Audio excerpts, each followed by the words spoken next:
আসসালামু আলাইকুম শেখ। ওয়ালাইকুম আসসালাম রহমতুল্লাহ বারাকাতুহু। জি বলেন। শেখ, আমার প্রশ্ন দুইটা ছিল, একটা ছোট আর একটা একটু হয়তো বড় হতে পারে।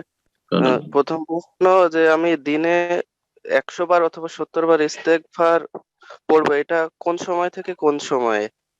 আর দ্বিতীয় প্রশ্ন হলো যে বর্তমানে ডক্টর জাকির নায়েককে নিয়ে যে আপনার বিভিন্ন পোস্ট হচ্ছে, আমাদের আল হাদিস ভাইয়ের কিংবা সালাফি ভাইরা করছে যে দুই চোখের ওপর সাদা দাগ দিয়ে দিচ্ছে অন্ধ হওয়ার মতো, এবং টাইটেলে দেখা যাচ্ছে যে হচ্ছে জাকির নায়কের আকীদাগত বিভ্রান্তি। এখন এই ধরনের পোস্ট ওরা মানে আমাদের করা উচিত কিনা? জি, জাযাকাল্লাহ। প্রশ্ন করেছেন যে ইস্তেগফার যে দিনে করি আমরা 70 বার বা 100 বার, সেটা কখন করব? যে কোনো সময় করবেন, একসাথে 70 বার অথবা 100 বার রাসূলুল্লাহ সাল্লাল্লাহু আলাইহি ওয়াসাল্লাম করেননি। ইস্তেগফার রাসূলুল্লাহ সাল্লাল্লাহু আলাইহি ওয়াসাল্লাম সারা দিনে 70 বারের অধিক করতেন, একটি হাদিস আছে, আর একটি হাদিস আছে 100 বার করে করতেন। আর এর থেকে সংখ্যা উদ্দেশ্য নাই, এর থেকে উদ্দেশ্য হচ্ছে যে বহুবার করতেন, ঘন ঘন করতেন, একটু পর পর ইস্তিগফার পড়তেন, আস্তাগফিরুল্লাহ ওয়া আতুবু ইলাইহি, আস্তাগফিরুল্লাহাল্লাযী লা ইলাহা ইল্লা হুয়াল হাইয়ুল কাইয়্যুম ওয়া আতুবু ইলাইহি, রব্বিগফিরলি ওয়া তুব আলাইহি ইন্নাকা আনতাত তাওয়াবুর রহিম। এইভাবে বিভিন্ন ভাষায় তিনি তওবা এবং ইস্তিগফার পাঠ করতেন।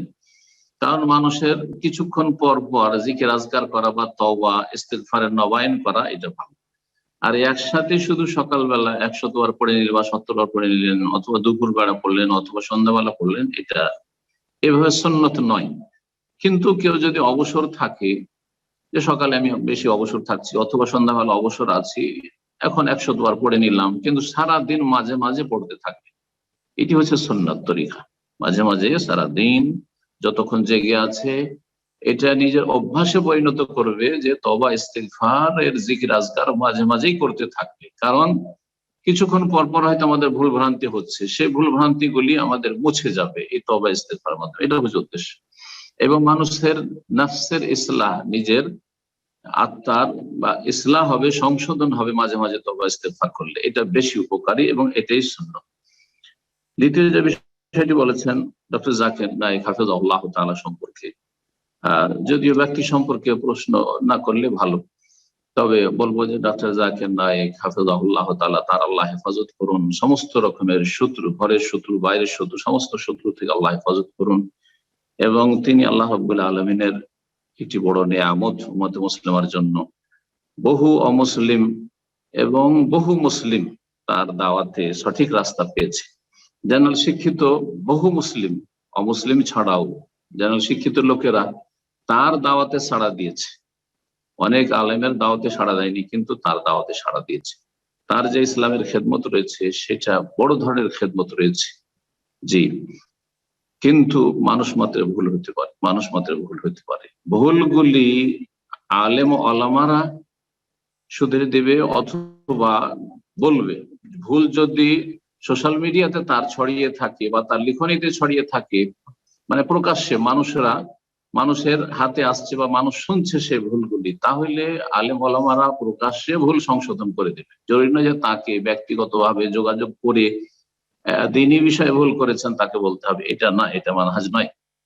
যেমন অনেকে বলে থাকে যে তাকে কেন বলেন না, তার ব্যক্তি জীবনের ভুল, যে কোনো ব্যক্তির, আমার যদি ব্যক্তি জীবনের ভুল হয় তাহলে আমাকে পার্সোনাল বলবেন, কিন্তু আমি যদি ধর্মীয় বিষয়ে এমন ভুল করি যাতে মানুষ বিভ্রান্ত হচ্ছে, তাহলে আমি যেহেতু প্রকাশ্যে বলেছি, আমার কথাগুলি অনেক লোকের কাছে চলে গেছে, সুতরাং আমার ভুলের সংশোধনটা অনেক লোকের কাছে চলে যেতে হবে।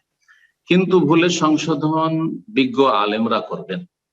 এই সোশ্যাল মিডিয়াতে সাধারণ ছেলেরা, যারা 3 হরফও পড়াশোনা জানে না, যারা আরবি ভাষা বুঝে না, যারা কোরআন সুন্নাহ সরাসরি বুঝে না, কোন মাধ্যম দিয়ে দিন শিখেছে, কিছুটা হেদায়েত হয়েছে, আর সালাফি মানহাজটা সঠিক মানহাজ এটা বুঝে শুধু, কিন্তু সালাফি মানহাজ সরাসরি কোরআন হাদিস থেকে নেওয়ার ক্ষমতাও রাখে না, তারা ভুল ধরে সোশ্যাল মিডিয়াতে এসব প্রচার প্রসার করবে। এটা ফিতনা, এটা সংশোধন নয়।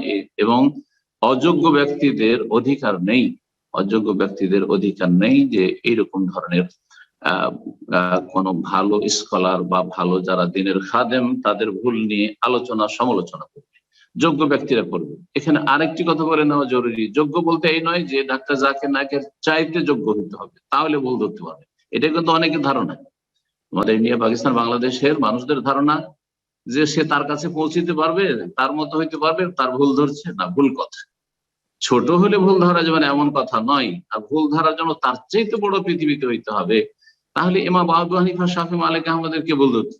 ইমাম বুখারী কে ভুল ধরবে? তাহলে ইমাম ইবনে তাইমিয়া রাহিমাহুল্লাহর কে ভুল ধরবে? তাহলে বর্তমান যুগে যদি অন্যান্য আরো ওলামাদের যারা বড় বড় ওলামা তাদের যদি ভুল থাকে তো সে ভুলগুলি কে ধরবে? ইমাম শাওকানি কে ভুল ধরবে? ইমাম ইবনে হাজমের কে ভুল ধরবে?